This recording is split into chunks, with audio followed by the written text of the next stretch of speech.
नमस्कार साथियों और प्यारे बच्चों। आज हम लोग पारद बंध या रसबंध के बारे में पढ़ेंगे। तो यहाँ पर हम लोग रसबंध किसे कहते हैं वो जानेंगे। साथ ही साथ रसबंधों की संख्या जो बताई गई है 25 बताई गई है, उस 25 का नाम पढ़ना है। तो यहाँ पर सिलेबस में 25 रसबंधों का नाम आपको याद करना है।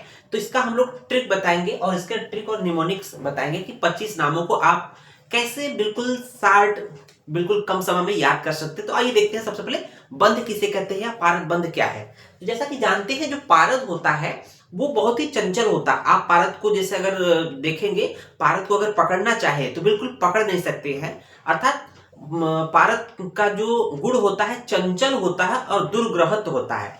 तो इस बंध के द्वारा पारद की चंचलता को नष्ट किया जाता है और दुर्ग्रहत्व को नष्ट किया जाता है, जिससे कि वो लिक्विड फॉर्म से में होकर, जनरली पारद क्या होता है लिक्विड फॉर्म में होता है, तो बंध क्रिया के द्वारा पारद को ठोस के रूप में कन्वर्ट कर लिया जाता है, जिससे उसको आसानी से पकड़ जा सके। तो देखेंगे परिभाषा क्या है। तो पारद की चंचल जो बंध की परिभाषा क्या है, पारद बंध देखेंगे एन एन ही चांचल्यम, एन एन ही चांचल्यम दुर्ग्रहत्वम च नश्यति रस राजस्य संप्रोक्तो बंधनार्थो ही वाटिके। ये रस रत्न समुच्चय का रेफरेंस है। तो यहां पर देखेंगे एन एन मतलब एन मतलब जिन जिन क्रियाओं के द्वारा, अर्थात जिन जिन क्रियाओं के द्वारा पारद की चंचलता, पारद की चंचलता व दुर्ग्रहत्व, पारद की चंचलता व दुर्ग्रहत्व का नाश होता है, उस क्रिया का नाम बंधन या रसबंध या पारद बंध है। तो कहने का मतलब जिन जिन क्रियाओं के द्वारा पारद की चंचलता, क्योंकि पारद क्या है बहुत ही ज्यादा चंचल है, वो पकड़ में नहीं आता है, उसी को बोलते हैं दुर्ग्रहत्व, अर्थात बहुत मुश्किल से पकड़ में आता है, इसको बोलते हैं दुर्ग्रहत्व। उस चंचलता और दुर्ग्रहत्व का नाश होता है, उस क्रिया का नाम पारद बंध या रसबंध होता है।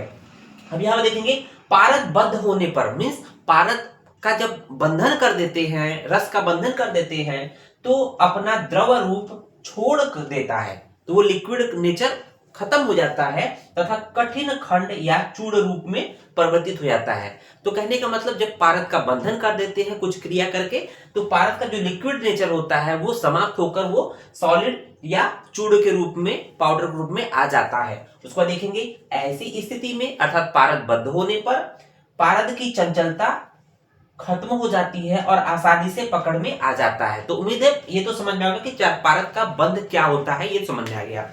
अब देखते हैं पारद के बंध 25 होते हैं और कुछ आचार्यों ने 25 जगह 26वां जलूका बंध माना है। देखिए पारद बंध या रसबंध के संख्या व नाम, ये वेरी वेरी इंपॉर्टेंट है, आपसे पूछा जाएगा। देखेंगे पारद बंध की संख्या जो होती है वो 25 होती है, लेकिन कुछ लोगों ने 26वां जो बंध जलूका बंध माना है, जलूका बंध माना है। इसका हम लोग डिटेल पढ़ेंगे बाद में, ठीक है। अब देखते हैं कि जो 25 का एक सीक्वेंस है, क्रम क्या दिया हुआ है। हट बंध, आरोट बंध, आभास बंध, क्रियाहीन बंध, पिष्टिका बंध, छार, खोट, पोट, कल्प, कज्जली, सजीव, निर्जीव, सबके साथ बंध लगा दीजिएगा। निर्जीव, सबीज, निर्बीज, श्रृंखला, द्रुति, बालक, कुमार, बालक, कुमार, तरुण, वृद्ध, मूर्ति, जल, अग्नि, सुसंस्कृत और महाबंध, ये 25 नाम आपके सामने है। अब यहाँ पर समस्या है कि आपको याद कैसे करना है। तो याद करने के लिए मैंने पहले ही बोला कि आपको ट्रिक या निमोनिक्स आपको बताने वाले हैं।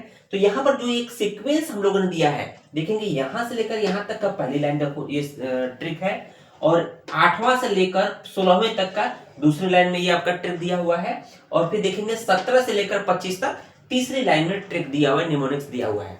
तो आइए इसको पढ़ लेते हैं, समझ लेते हैं। तो ये सीक्वेंस आपको याद करना है बच्चों, ये सीक्वेंस यही रहेगा जो बुक में है, शास्त्रों में दिया है, वही हम लोग डायरेक्ट कर दें। बहुत से लोगों ने ट्रिक को बनाया जरूर है, बिल्कुल रैंडमली बनाया है, मतलब कोई सीक्वेंस नहीं बनाया, लेकिन यहाँ पर सीक्वेंस को ध्यान रखते हुए ताकि कोई समस्या ना आए। तो देखेंगे पहले नंबर पे हट है, तो हम लोग का ट्रिक क्या है, हट आ केपी छार को खोट पोट करो। तो जैसे केपी कोई लड़का है, केपी कोई लड़का है, वो क्या करता है किसी के पास काम करने के लिए मान जाता है, वो काम मांगने जाता है, कोई काम नौकरी के लिए जाता है। पहले तो उसको मालिक क्या करता है, हट भगा देता है, क्या कहता है पहले दुत्कार देता है, भगा देता है, कहता हट, है ना, हट मतलब भगा दिया। फिर कहता नहीं लड़का टैलेंटेड है, तो कहता दोबारा कहता है आ, तो क्या कह रहा है, हट आ, पहले कह रहा है हट मतलब दूर हट जा, फिर लग रहा है नहीं लड़का टैलेंटेड है इसलिए कह रहा है बुला रहा है, आ, वो जाने लगता है तो बुलाता है, कहता आ केपी, है ना, केपी है ये, देख रहे हैं केपी नाम का कोई स्टूडेंट है, लड़का है, वो कहीं क्लिनिक पे जाता है, कहीं काम के लिए जाता है, तो पहले तो उसको भगा देता, कहता हट, फिर कहता नहीं नहीं अच्छा लड़का है, उसको आ हट आ केपी छार को खोट पोट करो, हट केपी आ छार को खोट पोट करो। तो आइए देख लेते हैं। हट फार हो जाएगा, हट बंद हो जाएगा, आ फिर एक आ मीन्स आरोट हो जाएगा, दूसरा आ मीन्स आभास हो जाएगा, ठीक है ना। फिर के फार हो जाएगा क्रियाहीन बंद, फिर पी मतलब हो जाएगा पिष्टिका बंद, है ना। उसके बाद छार मतलब हो जाएगा छार बंद हो जाएगा, खोट मतलब हो जाएगा खोट बंद हो जाएगा, पोट मतलब पोट बंद हो जाएगा, ठीक है, समझ में आया। तो यहां पर देखेंगे 7 नंबर पे हो जाएगा हट आ के पी छार को खोट पोट करो, याद हो जाएगा। फिर देखेंगे 8 से लेकर 16 तक कैसे है। फिर देखेंगे के जीव, के जो है जीव बीज की श्रृंखला दो, के कह रहा है जीव बीज की श्रृंखला दो, के जीव बीज की श्रृंखला दो। तो एक के है फार हो जाएगा, देखेंगे के फार यहां तक है, सॉरी यहां शुरू होता है, के फार कल्क से शुरू होता है, 1 से लेकर 9 8 तक हो गया, फिर हम 9 से शुरू कर रहे हैं। के फार हो जाएगा कल्क बंद हो जाएगा, दूसरा के फार हो जाएगा कजली, तो के फार कल्क बंद हो जाएगा, दूसरा है के फार कजली। के जीव से देखेंगे सजीव निर्जीव, तो यहाँ पर 2 जीव से है, एक सजीव है दूसरा निर्जीव, इसलिए जीव के नीचे 2 लिख दिया, सजीव निर्जीव, बीज के नीचे 2 लिख दिया, देखें क्या है निर्बीज सबीज, याद हो गया।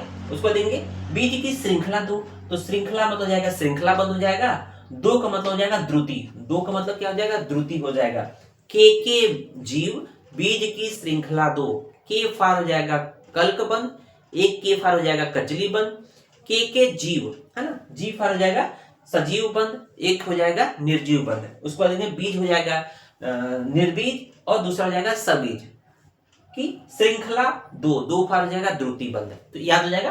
तो देखेंगे 16 तक तो याद हो गया हम लोग का। तीसरा देखेंगे बी के टीवी, तो यहाँ देखेंगे क्या है बालक बंद कुमार बंद, तो एक नाम आ गया, बालक के बाद कुमार, कुमार के बाद तरुण, तरुण के बाद वृद्ध, तो बी के टीवी, बी फार हो जाएगा बालक, के फार हो जाएगा कुमार, टी फार हो जाएगा तरुण, वी फार हो जाएगा वृद्ध। बी के टीवी मूर्ति को, देखेंगे मूर्ति को जल व अग्नि में संस्कारित कर महान करो, है ना, महान बनो। बी के टीवी मूर्ति को जल व अग्नि में संस्कारित कर महान बनो। तो बच्चों 2 से 3 बार रिपीट करेंगे, याद हो जाएगा 100%। तो जाएगा बी फार हो जाएगा बालक बंद, के फार हो जाएगा कुमार बंद, फिर देखेंगे टी फार हो जाएगा तरुण बंद, फिर देखेंगे वी फार हो जाएगा वृद्ध बंद, फिर देखेंगे मूर्ति का मतलब हो जाएगा मूर्ति, और जल में मूर्ति को अग्नि और जल में अग्निबंद, जलबंद में संस्कारित कर मतलब सुसंस्कृत कर महान बनो मतलब महान बंद हो जाएगा। तो इस तरह से हम लोगों ने इसको छोटे से ट्रिक के माध्यम से याद कर लिया है। उम्मीद है वीडियो आपको पसंद आया होगा। अधिक से अधिक वीडियो को शेयर करें और चैनल पे नए हैं तो चैनल सब्सक्राइब जरूर करें। धन्यवाद।